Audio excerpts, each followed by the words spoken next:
Hi guys, and welcome to another video.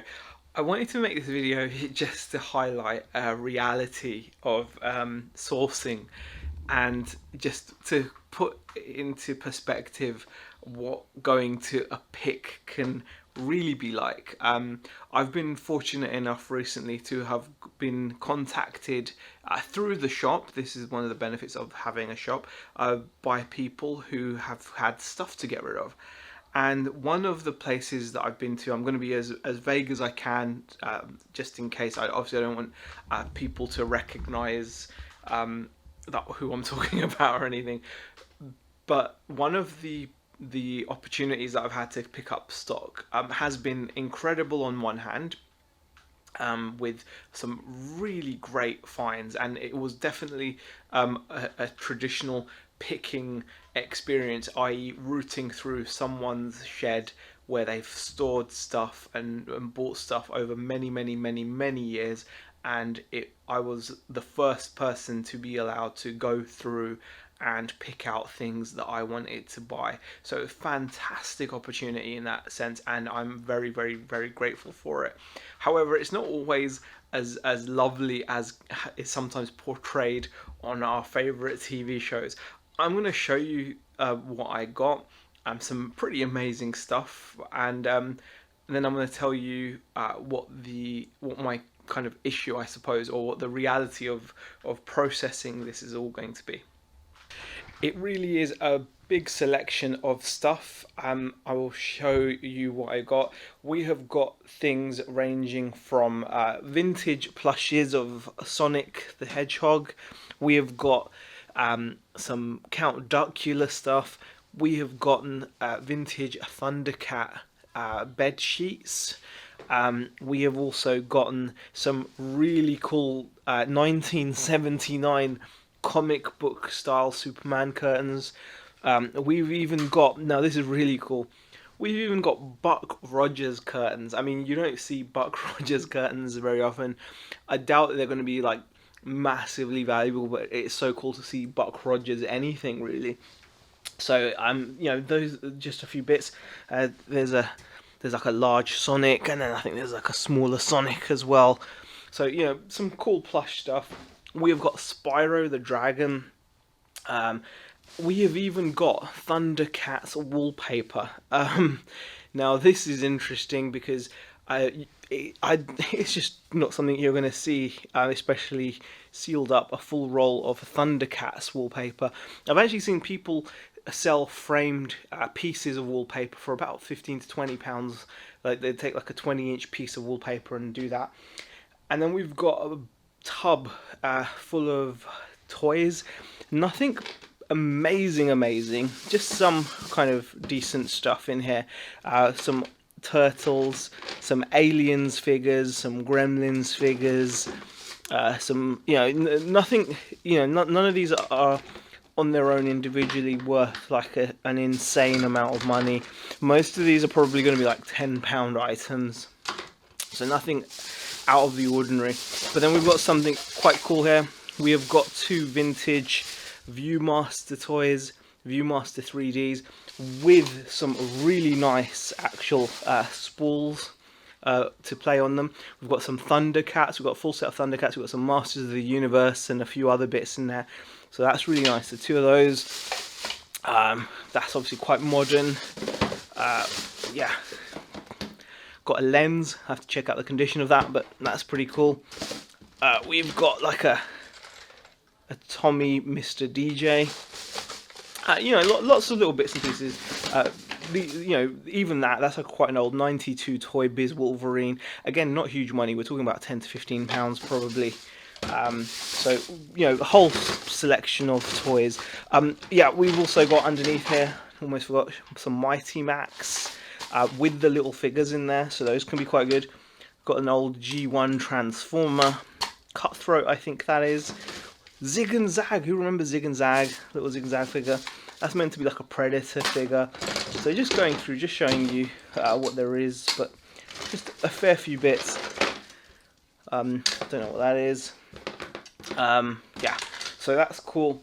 And to top it off, so all of that, But then to top it off, I also have um, a ZX81 Spectrum, another ZX81 Spectrum, and what probably and another thing that's quite cool is a memo pack 16K for a ZX81 Spectrum, complete with the user manual, and what could be the best pickup of the lot, a ZX80 that was chucked in as well.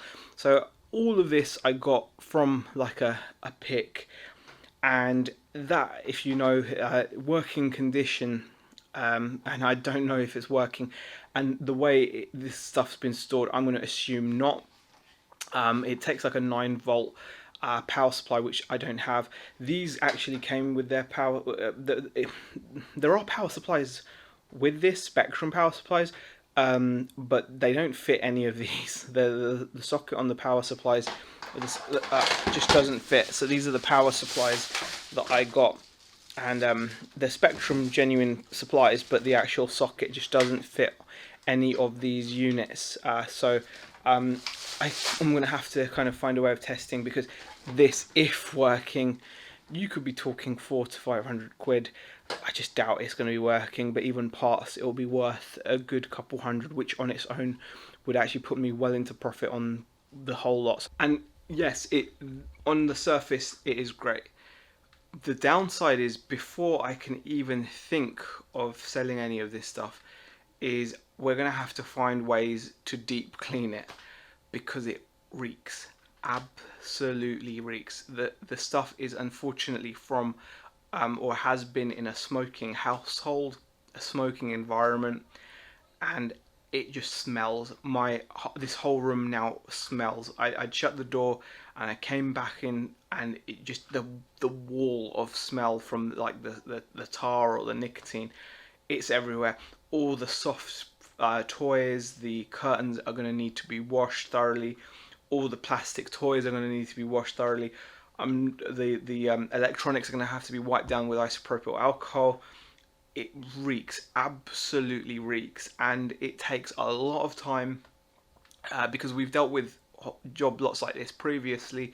It takes a lot of time and effort to kind of go through and go through and clean it all up ready for sale. And when you bear in mind that the majority of items there are going to be like your £10 to £15 sales, you've got to factor that into your time spent in fixing it up.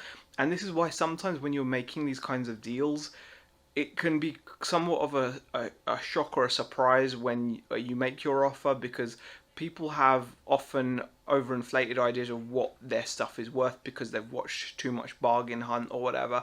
But the reality is, when you actually look at this stuff, especially in the condition that you're likely to find it, it's going to massively affect the value and the amount of work that you need to put in to make these products saleable. If I was to send this stuff out as is, yeah, most people might be okay. However, if these are going to a non-smoking household, I've got no doubt in my mind that the smell would stick out like a sore thumb. And I know personally, if I received something that reeked of smoke, I would not be happy about it. And it does actually make me feel a bit sick. It's just gross smell, and even handling it, I have to go in and just wash my hands, etc. It's all got to be. It's just not nice. It's not pleasant, and it's certainly not what you'd expect from like the TV shows where people go into these lovely old barns. The American Pickers. It always pops to my mind. They're picking up these lovely rustic pieces, rusted up, etc. But it doesn't come across. We don't have smell-o-vision, do we? And wiping off tarry remains from vintage toys is not, is something that you have to consider when you're buying something like this. So just wanted to share with you, it was a really nice haul, some really cool items there, and it's definitely a privilege to be able to go to someone's house like this and be able to pick up items before they get taken to an auction or to a car boot or to a charity shop. It's obviously nice that I get first dibs in this case, and it's one of the benefits, amazing benefits of the shop. We've actually had people come in and ask, and we don't actually advertise anywhere. We haven't got anywhere advertised, not even on our business cards or anything that we buy or sell. We were planning on doing that, we just never got around to doing it. We just never have, we don't have any signs up, but sometimes people just go, you wouldn't be interested in this, would you, etc. And obviously if that conversation comes up, then we pursue it. And we've had a couple of deals, and this is probably one of the better deals in terms of value, especially with the ZX Spectrums and when you add it all up, it'll make me a really good profit. But it's going to require an awful lot of work, an awful lot of cleaning. And that has to be taken into consideration. It's certainly not a fairy tale pick, but a good pick nonetheless. So I hope you guys enjoyed the video. I just wanted to share that with you, and I'll see you guys in the next one.